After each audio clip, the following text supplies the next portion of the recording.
आम आदमी के लिए कि आईपीओ को कैसे समझें, कैसे उसमें निवेश करें, शेयर मार्केट में आईपीओ क्या चीज है, कब से शुरू हुई, डीमैट अकाउंट क्यों बढ़ रहे हैं। इसी पे आज हमारे साथ दो बड़े एक्सपर्ट जुड़ रहे हैं इस मामले में, जिनसे हम संक्षिप्त में और प्रिसाइजली और पिन पॉइंट बात करेंगे कि कैसे आईपीओ को समझा जाए, कैसे आईपीओ मार्केट शुरू हुआ, डीमैट अकाउंट क्यों ज्यादा खुल रहे हैं। हमारे साथ जुड़ रहे हैं जितेंद्र अग्रवाल, जो कि म्यूचुअल फंड एक्सपर्ट हैं, जयपुर बेस्ड हैं और लंबे समय से आप म्यूचुअल फंड इंडस्ट्री में हैं, और आप जयपुर के सबसे अधिक असेट मैनेजमेंट संभालने वाले एक ग्रुप में हैं। हमारे साथ हैं सुनील पचेसा जी। सुनील पचेसा जी मुंबई से जुड़ रहे हैं और प्रतिभूति विनियोग के आप निदेशक हैं, उसको इंस्टीट्यूशनल डेस्क वहां संभाल रहे हैं। आप दोनों का बहुत बहुत स्वागत है इस चर्चा में।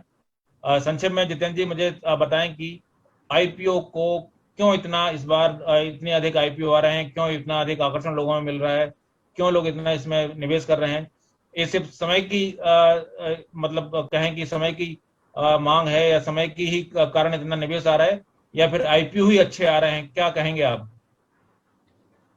नमस्कार। एक्चुअली आईपीओ मार्केट के साथ आते हैं।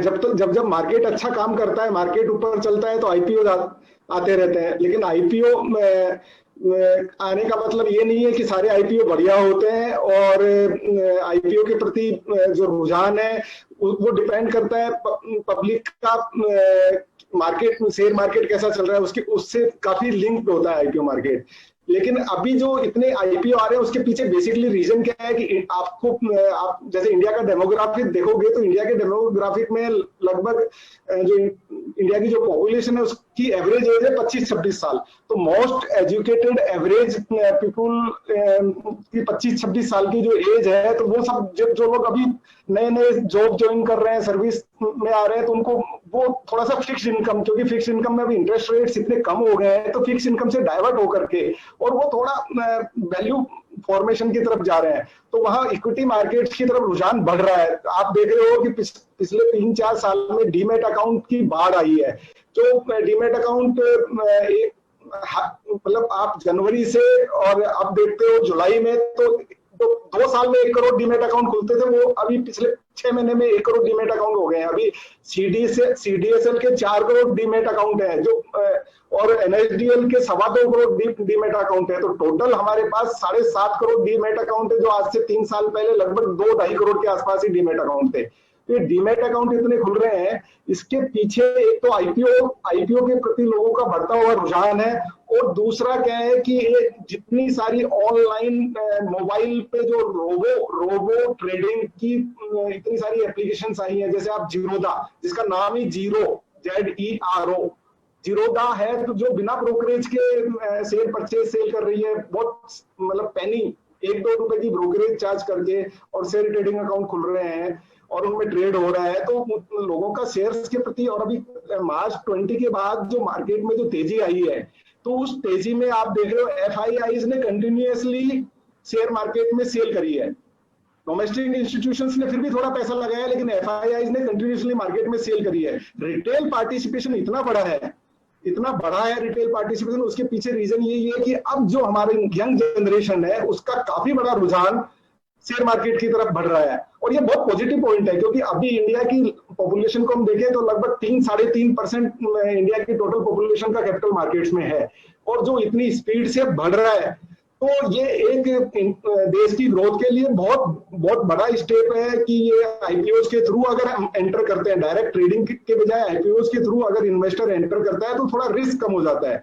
अब ये इतने सारे जो आईपीओ आ रहे हैं, इनमें कौन बढ़िया है कौन खराब है इसके प्रति कोई नहीं देख रहा है। सारे आईपीओ ओवर सब्सक्राइब हो रहा है, इतने बड़े बड़े ओवर सब्सक्रिप्शन उनको मिल रहे हैं। उसके पीछे बेसिकली रीजन ये है कि ये आप इसको भेड़चाल भी कह सकते हो, क्योंकि भेड़चाल सीधा सा उन्होंने शब्द दे दिया है नीरज जितेंद्र जी ने कि भेड़चाल है। पचीसा जी, आप क्या कहेंगे कि यह सचमुच भेड़चाल है जिसके कारण इतने अधिक आईपीओ आ रहे हैं, इतना अधिक सब्सक्रिप्शन उनको मिल रहा है, या फिर आईपीओ बेहतर हो रहे हैं, हमारा मार्केट बेहतर हो रहा है? उन्होंने बताया कि एफआईआई पैसा निकाल रहे हैं, इसके बावजूद हमारी जो वैल्यू है, ऊंचाई है, वो लगातार बढ़ती जा रही है, आपका मार्केट कैप बढ़ रहा है। क्या कहेंगे आपकी लगातार बढ़ता जाएगा? क्योंकि अब तो जैसा बताया कि 7 करोड़ से अधिक डीमैट अकाउंट में पिछले 2-2.5 साल में दुगने से ज्यादा बढ़ गए हैं। ये तो मतलब नेवर बिफोर के हालत हैं, तो इसमें तो इससे अच्छा ही होगा, इससे खराब तो हो नहीं सकता। देखिए आईपीओ का जैसे आप बोल रहे हैं भेड़चाल है, लग तो ऐसे ही रहा है कि भेड़चाल है, क्योंकि जो भी कंपनीज है जिसकी थोड़ी बहुत भी फंडामेंटल है, बैलेंस शीट थोड़ी सी ठीक है, वो अपना आईपीओ लेके आ रहा है। वैल्यूएशन की आज की तारीख में अगर आप देखेंगे किसी को नहीं पर, कोई भी इन्वेस्टर जो एप्लीकेशन कर रहा है वो कोई वैल्यूएशन देख नहीं रहा है, वो खाली ये देख रहा है कि मेरे को लिस्टिंग पे 25%, 50%, 100% का गेन मिले। आज अगर वो अप्लाई कर रहा है तो उसको मिनिमम लॉट मिल रहा है 8 है, 8 शेयर है, 15 शेयर है, 20 शेयर है, 30 शेयर है, तो उसमें कोई वेल्थ जनरेट होती नहीं है। वेल्थ जनरेट होगी जब आप 1000 शेयर, 5000 शेयर, 10,000 शेयर लेंगे तो जाके वेल्थ जनरेट होगी। अच्छा, तो ये सारा खेल क्या नीरज जी बताए, कहा जाए कि ये सिर्फ जो लिस्टिंग है ना इसके लिए हो रहा है, क्योंकि आपको आईपीओ में आपको अलॉटमेंट मिलेगा नहीं, तो आपको ज्यादा खरीदने पड़ेंगे, ज्यादा खरीदने के लिए आपको ज्यादा निवेश तो करना पड़ेगा, ज्यादा क्वांटिटी भी खरीदनी पड़ेगी, तो अपने आप ओवर सब्सक्राइब हो जाएगा। ओवर सब्सक्राइब हो जाएगा तो कहा जाएगा बहुत अच्छा आईपीओ रहा, लेकिन बाद में जब लिस्टिंग होती है तो बाद में जब प्रॉपर में आप रेगुलर ट्रेडिंग में आते हैं तो वो नीचे आ जाते हैं। यही हकीकत है क्या? नहीं, एक्चुअली मेरे से पूछ रहे हैं स्वतंत्र जी? जी आपसे पूछ रहा हूँ जी। हाँ हाँ, एक्चुअली क्या होता है कि अभी आप आईपीओ के जो सेबी के रूल्स देखोगे ना, तो वो बहुत सरप्राइजिंग है कि सेबी ने क्या 3 कैटेगरीज बनाई हुई है आईपीओ में सब्सक्रिप्शन करने के लिए। एक कैटेगरी तो है क्यूआईबी, क्वालिफाइड इंस्टीट्यूशनल इन्वेस्टर्स जो होते हैं। दूसरी कैटेगरी है एचएनआई या एनआईआई कह सकते हैं, नॉन इंस्टीट्यूशनल इन्वेस्टर्स की कैटेगरी है। और तीसरी कैटेगरी है रिटेल की। तो तीनों कैटेगरीज में आईपीओ के लिए रिजर्वेशन होती है अलग अलग। तो नॉर्मली रिटेल की रिजर्वेशन होती है 10% से 25% हर एक आईपीओ जो होता है उसमें, और एचएनआई की रिजर्वेशन होती है नॉर्मली 15% से 25%, और एचएनआई की सबसे ज्यादा रिजर्वेशन होती है, दैट में वो 50% तक भी चली जाती है। तो एचएनआई और क्यूआईबी जो होता है वो कितनी भी बड़ी एप्लीकेशन लगा सकते हैं, 1000 करोड़ की भी लगा सकते हैं, 1 करोड़ की भी लगा सकते हैं, 50 करोड़ की भी लगा सकते हैं। लेकिन रिटेल के लिए क्या किया हुआ है सेबी ने कि 2 लाख रुपए की मैक्सिमम एप्लीकेशन पर इंडिविजुअल पर रिटेल कैटेगरी में लगा सकता है। और उसमें भी क्या किया है, एक बहुत सरप्राइजिंग, मतलब हास्यास्पद कहूंगा मैं उस बात को, कि आपने एक तरफ तो 2 लाख रुपए की लिमिट कर दी और दूसरी तरफ आपने लॉट फिक्स कर दिया कि लॉट साइज जो होती है वो 20,000 रुपए से कम का टोटल प्राइस होना चाहिए। से फॉर एग्जांपल कोई 500 रुपए में कोई शेयर इश्यू कर रहा है तो 20,000 डिवाइडेड बाई 500 मतलब 40 शेयर से ज्यादा वो का लॉट साइज नहीं ला सकता। तो नॉर्मली जो लॉट साइज आता है वो 13,000 रुपए से लेके और 18-19,000 के बीच का एक लॉट साइज होता है। तो हर एक इंडिविजुअल को चाहे वो 2 लाख रुपए की एप्लीकेशन लगाए या 1.5 लाख रुपए की एप्लीकेशन लगाए, उसकी सिंगल एप्लीकेशन सिंगल लॉट की काउंट होती है। तो अभी जितनी भी रिटेल कैटेगरी में एप्लीकेशन लग रही है वो सारी एप्लीकेशन 20,000 रुपए से नीचे की लग रही है। तो अब वो 20,000 रुपए से नीचे की जो एप्लीकेशन लगती है वो सब्सक्राइब होता है मान लो 20 टाइम। तो 20 टाइम तो जो 20 लोगों में से एक आदमी को अलॉटमेंट मिलता है, चाहे वो 1,80,000 रुपए की एप्लीकेशन लगाए और चाहे 18,000 रुपए की एप्लीकेशन लगाए, उसको उतनी प्रोबेबिलिटी है अलॉटमेंट होने की। और वो जो अलॉट होता है वो उसको शेयर होते हैं 18,000 रुपए के, 15,000 रुपए के शेयर अलॉट होते हैं। तो उस 18,000 15,000 के शेयर के ऊपर उसको जो प्रीमियम होती है वो हो सकता है 2 से 3,000 रुपए 4,000 रुपए कमा ले अगर उसको अलॉट हो गया तो वो केवल उसके लिए वो एप्लीकेशन लगा रहा है कि जितने फैमिली मेंबर्स होते हैं, जितने नाम होते हैं फैमिली में, सबके नाम से उसने डीमेट अकाउंट खुलवा लिए, सबके नाम से उसने आईपीओ की एप्लीकेशन लगानी है। बिल्कुल। तो सुनील जी, जितन जी का कहना है कि आपने पूरे फैमिली मेंबर के नाम से आप खोल रहे हैं, डीमेट अकाउंट खोल लिए हैं। तो ये जो लोग हैं ये बेसिकली ये शेयर मार्केट में कोई बहुत सीरियस निवेशक नहीं है, ये मतलब टूल है, निवेश के टूल है जिनको जो ना आपने इस्तेमाल कर रहे हैं। और उन्होंने हास्यास्पद शब्द का नाम दिया है कि नियम हास्यास्पद है। क्या आप सहमत हैं कि ये जो संख्या बढ़ी है सिर्फ जो है ना निवेश के लिए अलग अलग अकाउंट खोल दिए गए हैं कि जिससे जो ना हमको कोई दिक्कत ना हो, ज्यादा खरीदने में, आपको आईपीओ के नंबर ज्यादा लॉट खरीदने में दिक्कत ना हो, ये सब मतलब इसको ये ना माना जाए कि ये बहुत अधिक निवेशक बाजार में आ गए हैं? बिल्कुल सही बात है। ये आज अगर जितनी बड़ी फैमिली है उतने डीमैट अकाउंट खोल लीजिए, उतनी प्रोबेबिलिटी आपकी बढ़ जाएगी अलॉटमेंट आने की। और आपको अलॉटमेंट आ गया तो आपको ये है कि इट्स लाइक आपने 2 लाख रुपया लगा दिए, या क्योंकि अब मिनिमम एप्लीकेशन आप समझिए 15,000 की एक एप्लीकेशन हो गई आपकी, 10 मेंबर है, 1.5 लाख रुपया लगा, 1.5 लाख में से आपका समझो 2 एप्लीकेशन भी आ गई, एंड उसके ऊपर में अगर आपको 3 से 5,000 रुपया पर एप्लीकेशन अगर मिल गया और महीने में समझे आपने एक एप्लीकेशन भी कर लिया तो आपके तो 10,000 रुपए आ गए। तो आज फैमिलीज जो है वो आप ये जो यंगर जनरेशन की जो आप बात कर रहे हैं वो इसके लिए वहां पे जा रहे हैं कि बोले जी आप यहाँ पे अप्लाई कर लीजिए, यहाँ प्रोबेबिलिटी ज्यादा है। महीने में अगर समझो आपके 2 एप्लीकेशन भी आ गई तो आपके तो बैठे बैठे 10,000 रुपए आ गए हैं। सेकेंडली क्या हो रहा है कि जो जितने नंबर ऑफ एप्लीकेशन लग रही है उसके बायर्स खड़े हुए हैं आज की तारीख के अंदर में। ये मान लिया जाए कि बिजनेस सिचुएशन है, जो आईपीओ ला रहा है उसके लिए और जो आईपीओ खरीद रहा है दोनों के लिए बिजनेस सिचुएशन बन रही है क्या, कि ये फिर नुकसान में है कोई? नहीं, इन्वेस्टर अल्टीमेटली नुकसान में रहेगा। ये तो बाजार जिस दिन करेक्ट होगा उस दिन ये आईपीओ को लेने वाला कोई भी नहीं मिलेगा आपको। इंस्टीट्यूशन पहले आएगी, ऑपरेटर पहले आएंगे इसको बेचने के लिए। देखिए वैल्यूएशन के ऊपर में पूरा गेम होता है ये। आज आपने वैल्यूएशन बनाया है, आपने 2 साल 3 साल के बैलेंस शीट को रीवर्क करके आपने ये आईपीओ जो प्रीमियम बनाया है आपने, यही अगर आप एक्चुअल पोजीशन के ऊपर में जाएंगे तो आपको उतना प्राइस नहीं मिलेगा बाजार के अंदर में। बट आपने बैलेंस शीट 3 साल की आपने रिवाइज करवा ली है। तो आप क्या कहेंगे फिर जो है ना कि इनका वैल्यूएशन कैसे करते हैं आप? वैल्यूएशन कैसे, क्या कोई तरीका है वैल्यूएशन का कि कोई वैल्यूएशन ऐसा है साहब कि अभी ये लिस्टिंग हो गई है, बाजार अभी वन वे पे जा रहा है। इसको अगर ये समझे दो हेल्दी करेक्शन आती है बाजार में और ये अगर अपने प्रीमियम को सस्टेन करता है तो आप मान के चलिए कि यहाँ से it will give a good, मतलब लॉन्ग टर्म के अंदर में अच्छा रेवेन्यू एंड अच्छा प्रॉफिट्स मिलेगा इसके अंदर में। सेकेंडली जो परफॉर्मेंस है अभी जो आईपीओ से पहले जो इन्होंने क्या किया है, बुक्स को रीडू कर लेते हैं ये लोग, तो healthy profits, healthy balance sheet दिखती है जी। बट पब्लिक के सामने कुछ भी नहीं आया है। एक बार पर लिस्टिंग हो जाएगी तो देन इनको इन्वेस्टर का सामना करना पड़ता है। उसमें जो क्वेश्चंस निकलते हैं उससे फिर इंडिकेशन मिलेगा कि हाउ, मतलब कंपनी का साउंडनेस क्या है उसके अंदर में। चलिए, तो अगर कुछ आईपीओ पे बात कर सके हैं, जो आईपीओ आने वाले हैं और आईपीओ के मतलब समझा सके हम दर्शकों को कि इस आईपीओ के वैल्यूएशन कैसे करें, तो हम ज्यादा निवेशकों को, ज्यादा अपने ऑडियंस को समझा पाएंगे कि कैसे आईपीओ का वैल्यूएशन करें। तो इसके लिए ब्रेक के बाद हम लौटेंगे। ब्रेक के बाद बात करेंगे कि अगर आईपीओ में आपके पास आप कुछ पैसा निवेश कर रहे हैं तो उस आईपीओ का फंडामेंटल कैसे आपको देखना है, वो आईपीओ कितना अच्छा करेगा नहीं करेगा, लॉन्ग टर्म में टिकेगा या नहीं टिकेगा, इस पर बात करेंगे। कहीं मत जाइए, लौटते हैं छोटे से ब्रेक के बाद।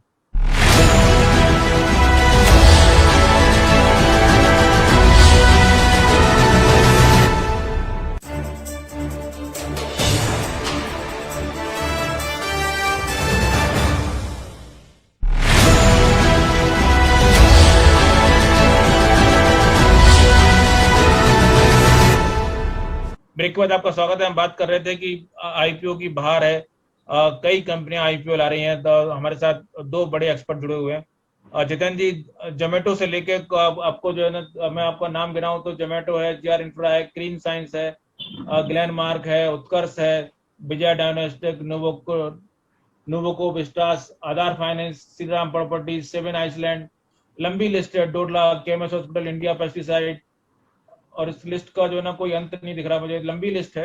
आप बिल्कुल सही कह रहे हैं स्वतंत्र जी, आप बिल्कुल सही कह रहे हैं स्वतंत्र जी, ये बहुत लंबी लिस्ट है और इनको आइडेंटिफाई करना कौन बढ़िया है, कौन चलेगा, कौन नहीं चलेगा, वो एक एक्सपर्ट का काम है। लेकिन मैं आज दर्शकों के लिए कुछ थोड़े से मैं आइडियाज दूंगा कि वो कैसे किस आईपीओ को ये मालूम कर सके कि ये अच्छा है और ये सब्सक्राइब करना चाहिए या ये नहीं सब्सक्राइब करना चाहिए। जोमेटो एक सबसे कॉमन नाम है, जोमेटो एक सबसे कॉमन नाम है, सब लोग जानते हैं जोमेटो को।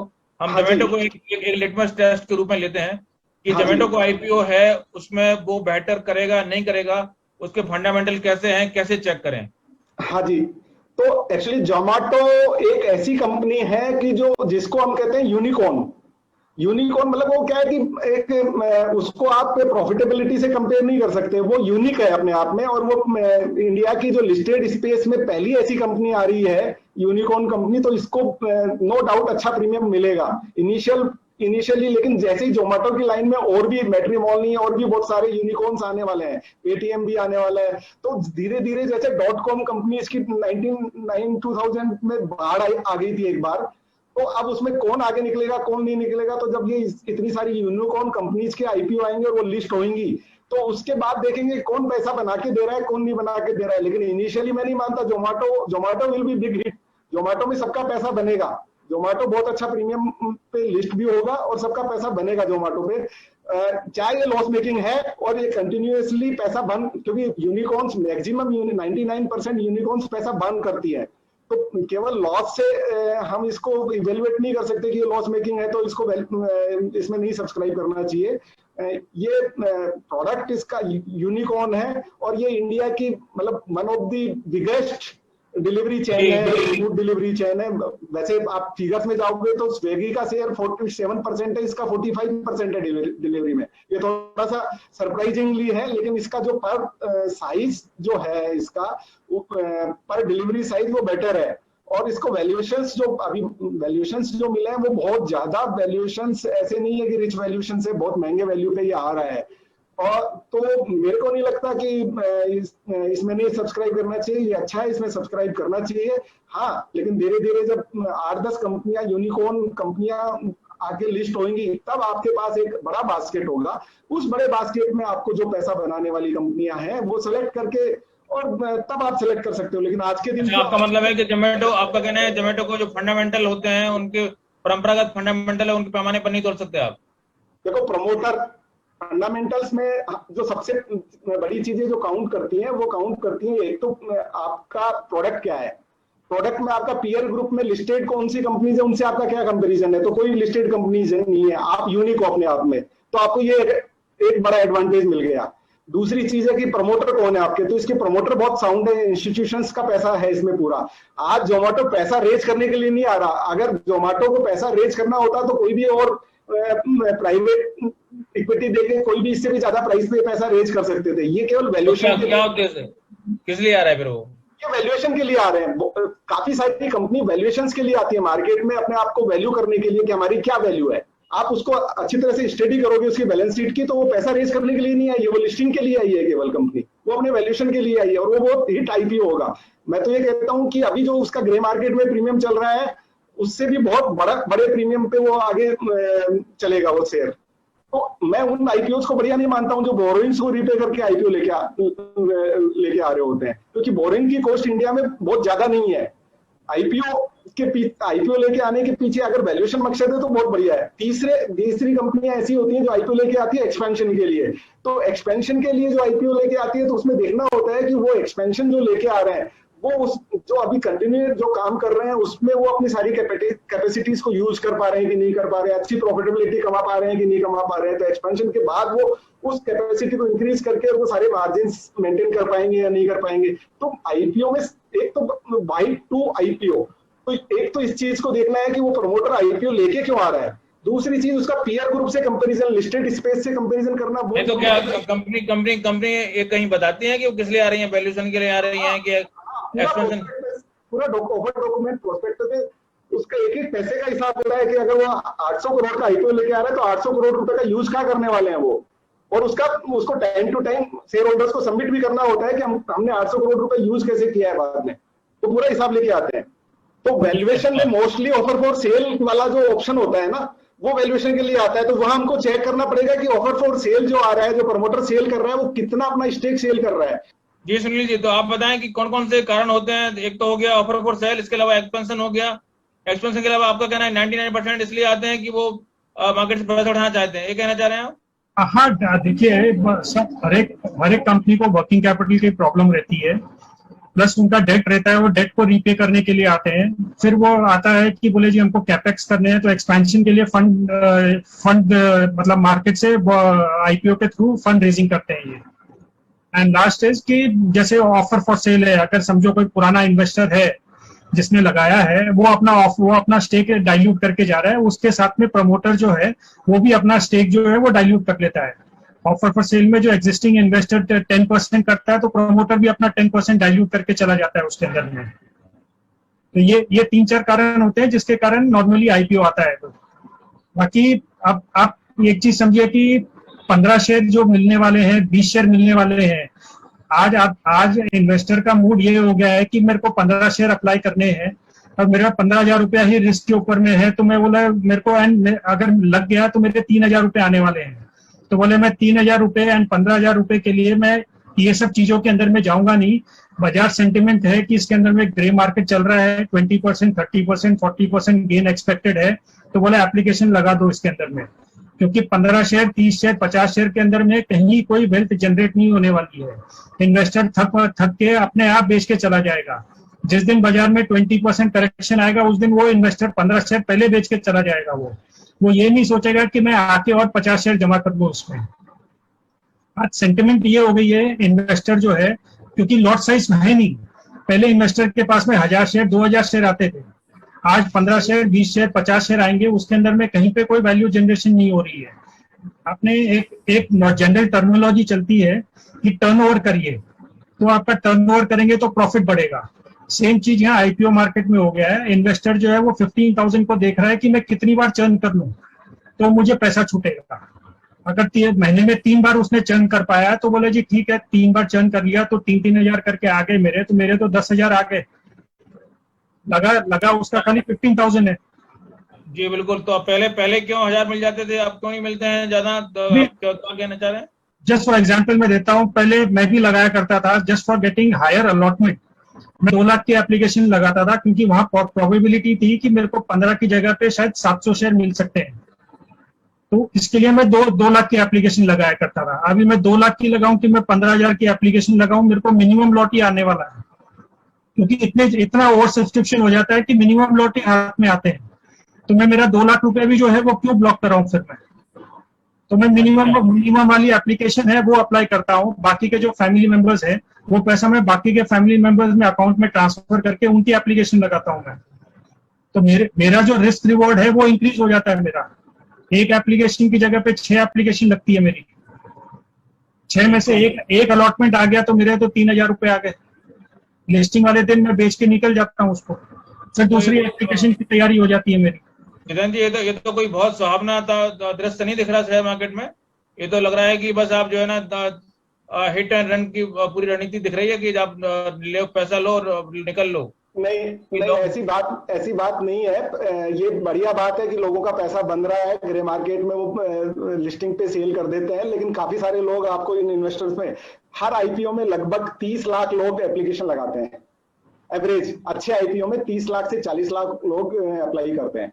रिटेल की बात कर रहा हूं मैं जी। और हाँ, तो सेबी ने क्या अभी रिसेंटली 1-2 साल से ये रूल कर दिया है सेबी ने कि चाहे वो 2 लाख में कितनी भी अमाउंट की, मैक्सिमम 2 लाख का लिमिट है, कितनी भी अमाउंट की एप्लीकेशन लगाए उसको काउंट होगा। वो सिंगल लॉट अलॉटमेंट पर्पज से क्या नंबर ऑफ पर्संस को के हिसाब से एप्लीकेशन काउंट होंगी कि कितनी एप्लीकेशन आई और उसके सब्सक्रिप्शन रेशियो में वो सबको मिनिमम लॉट अप्लाई होगा। इसलिए क्या है कि सब चाहे 1 लॉट की एप्लीकेशन लगाओ और चाहे 10 लॉट की आप एप्लीकेशन लगाओ, आपकी एप्लीकेशन काउंट होगी सिंगल लॉट ही।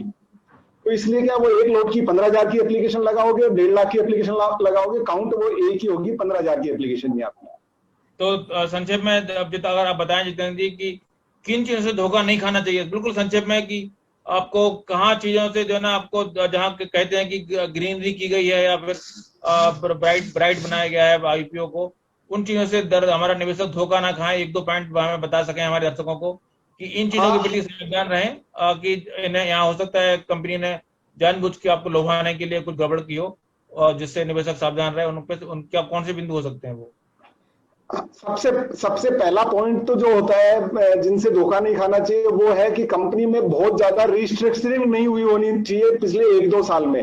क्योंकि काफी कंपनियां ऐसा करती हैं कि आईपीओ लाने के लिए अपनी कंपनी में नई चीजें जोड़ लेती हैं कि नया प्रोडक्ट जोड़ लिया कि आईपीओ का वैल्यूएशन अच्छा आ जाएगा, क्योंकि यूनिक प्रोडक्ट होगा तो उसमें वैल्यू ठीक मिल जाएगा। तो नई चीजें रिस्ट्रक्चरिंग नहीं होनी चाहिए पिछले 1-2 साल में। दूसरी चीज ये है कि आईपीओ के लिए जो पैसा लिया जा रहा है मार्केट से, वो किसी नए प्रोडक्ट के लिए नहीं लिया होना चाहिए, क्योंकि वो नया प्रोडक्ट अभी तक प्रमोटर्स ने या कंपनी ने उसके ऊपर कोई काम ही नहीं किया है ज्यादा कुछ, और आप उस नए प्रोडक्ट के लिए मार्केट से पैसा लेके आ रहे हो तो आपकी कितनी सक्सेस होगी उसका कुछ भरोसा नहीं है।